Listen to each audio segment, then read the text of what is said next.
कक्षा 12 भौतिक विज्ञान के इस पीरियड में सभी छात्र एवं छात्राओं का एक बार फिर स्वागत है।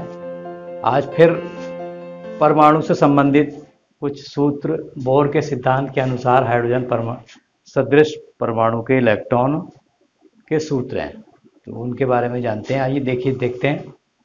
इलेक्ट्रॉन की nवीं कक्षा की त्रिज्या Rn = n square h square epsilon 0 बटे पाई m z e स्क्वायर।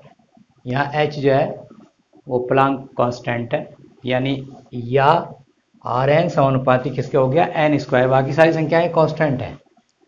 तो R1 बटे R2 n1 बटे n2 का होल स्क्वायर। हाइड्रोजन परमाणु की पहली कक्षा की त्रिज्या का सूत्र होगा R1 h स्क्वायर एप्सिलॉन 0 अपान पाई m e स्क्वायर, जहाँ z बराबर 1 और n बराबर 1 ले लिया गया। तो इसे बोर त्रिज्या कहते हैं, जिसका मान 0.53 एंगस्ट्रॉम आता है। हल करने पर इसके सारे मान रख जाएंगे। अब यहाँ देखिए सेकंड में nवीं कक्षा में इलेक्ट्रॉन का वेग v = z e square upon 2h epsilon 0 और 1/n। ये चीज़ कांस्टेंट है, तो यहाँ पे v समानुपाती 1/n हो गया। हाइड्रोजन परमाणु की प्रथम कक्षा के लिए z बराबर 1 रखेंगे और n बराबर 1 रखेंगे, तो v1 = हो जाएगा e square upon 2h epsilon 0। इसके मान रख दिए हमने। क्या रखेंगे देखिए, e का मान है 1.6 10⁻⁻19 कूलम का होल स्क्वायर और 2 h का मान 6.6 10⁻⁻34 और एप्सिलॉन 0 का मान था 8.85 10⁻⁻12। जब इसको हल करते हैं तो आता है v1 = 2.19 10⁻6 मीटर प्रति सेकंड। अब v1 बटे c, v1 तो ये आ गया इसका, और c क्या, प्रकाश का वेग है। तो 2.19 गुणा 10⁻6 अपान 3 × 10⁸। जब इसको हम हल करते हैं तो 1/137 आ जाता है।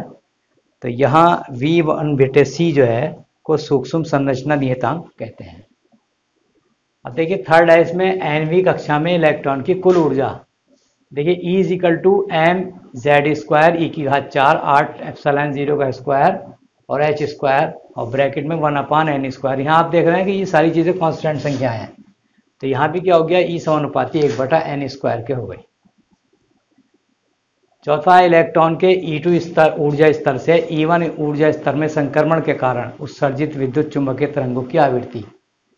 जब इलेक्ट्रॉन जो है E2 ऊर्जा स्तर से E1 ऊर्जा स्तर में आता संक्रमण करता है, तब विद्युत चुंबकीय तरंगों की आवृत्ति क्या होती है, न्यू = होती है E2 - E1 बटे h। कल देखा था सूत्र आपने ये। तो mz स्क्वायर e⁴ बटे 8 epsilon 0 square h⁻3। h square तो h⁻3 हो गया, यहाँ पे e का मान रख दिया हमने। तो देखिए, और आगे हो गया 1/n1 स्क्वायर - 1/n2 स्क्वायर। आप देखिए यहाँ पर ये सारी चीज़ें कांस्टेंट तो हैं ही, तो इसको ν/c लिख दिया। इसको हमने 1/λ बराबर ν/c, क्योंकि c बराबर ν λ होता है ना। तो क्या हो जाएगा, 1/λ बराबर ν/c। अब ν का मान हमने रख दिया mz स्क्वायर e⁴ बटे 8 एप्सिलॉन 0 स्क्वायर h⁻3 और आगे बढ़ेगा 1/n1 स्क्वायर और 1/n2 स्क्वायर। ठीक, अब देखिए 1/λ तो तरंग संख्या कहते हैं। ये क्या चीज़ है, ये तरंग संख्या कहलाती है।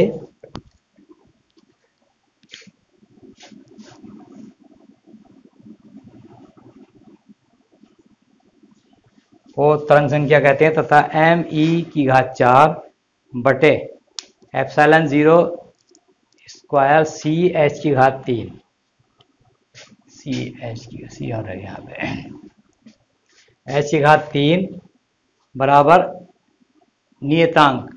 इस नियतांक को रिडबर्ग नियतांक कहते हैं। r बराबर m⁴ 8 एप्सिलॉन 0 स्क्वायर ch⁻3। ये क्या है, रिडबर्ग नियतांक। हाइड्रोजन के लिए z = 1 रख देंगे, तो अतः 1/λ हो जाएगा r और ब्रैकेट में 1/n1 स्क्वायर - 1/n2 स्क्वायर। चौथा है, इसमें पांचवा, बोर मॉडल में nवीं कक्षा में इलेक्ट्रॉनों की ऊर्जा रिडबर्ग नियतांक के पदों में। तो ई एन बराबर होता है minus Z square R H C upon n square.